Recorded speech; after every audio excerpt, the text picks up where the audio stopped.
so it was time to travel back to the USA.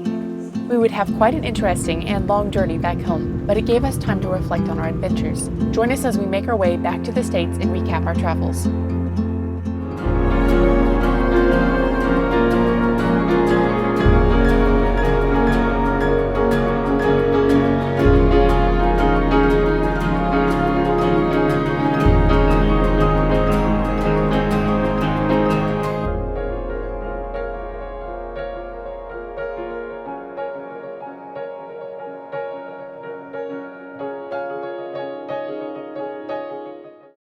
That evening, we would be flying out of the Charles de Gaulle airport, and we were glad we got there when we did, because you probably have to travel a good mile of escalators, airport tunnels, and automatic walkways just to reach customs and then your gate. We flew through security and customs seemingly without any problems, but we found out all the way back at the luggage counter line, the officer, asking us pointed questions, decided to flag my passport and ticket. So on the way to the airplane, I got pulled out of line and sent through an additional security check, along with 3 other Americans wondering to what or whom we owed this honor. All of us passed with no problem so far as I know, so we'll chalk it up to not answering direct questions directly enough. Watch out for those unexpected questions in the luggage line. Also, 15 minutes before boarding our plane, our gate changed, without notification, and there was absolutely no line, rather a mass of people standing in front of the door. Word of advice for CDG Airport: keep an eye on what others are doing and be ready to make last-minute moves to make your flight. Another unique airplane meal was experienced, and then we settled in for the rest of the 6 hours of skytime. Once again, around 2 a.m. in the morning, departure time zone, the flight attendants began traversing the aisles and serving food to their sleepy passengers.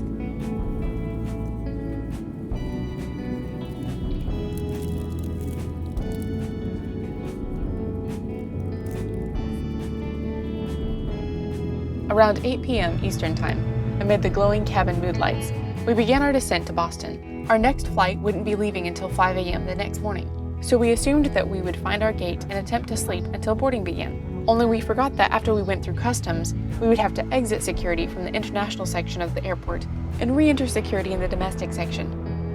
By the time we made it to the security checkpoint where we would re-enter, it was closed. So we ended up sleeping in some awkward little chairs and listening to noisy metal carts go up and down the hall for the next 4 hours while sleeping in shifts and guarding the luggage.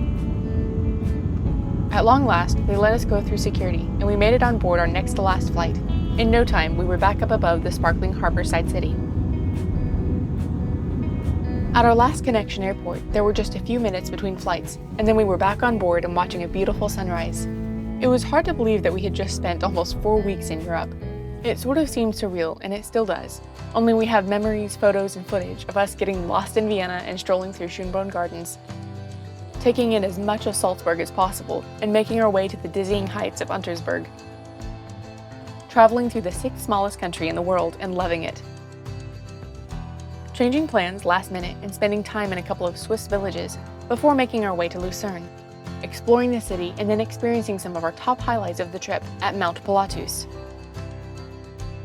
Taking the Golden Pass through western Switzerland and discovering the Chateau Chillon, before cruising on Lake Geneva and relaxing in the lakeside town of Annecy, France. Riding on our first bullet train as we made our way through Provence, on our way to Béziers, the city of winding roads and Mediterranean breezes. Envisioning what it would be like to live in medieval times while at Carcassonne, seeing the beautiful chateaux of the Loire Valley, and finally walking miles of the streets of Paris. We found out that this is what happens when you decide someday isn't a day of the week. We learned so much while experiencing this trip about food, culture, transportation, how to be more travel savvy, how carry-ons are so much easier to deal with, and the list goes on. We felt blessed to be able to see more of God's creation on the other side of the world, meet new people, and experience new sights, tastes, and sounds. 2 years ago, this was all a dream. Today, it's a few hundred stories wrapped in one big adventure. Have you been inspired to travel? I hope so. It is beyond worth it.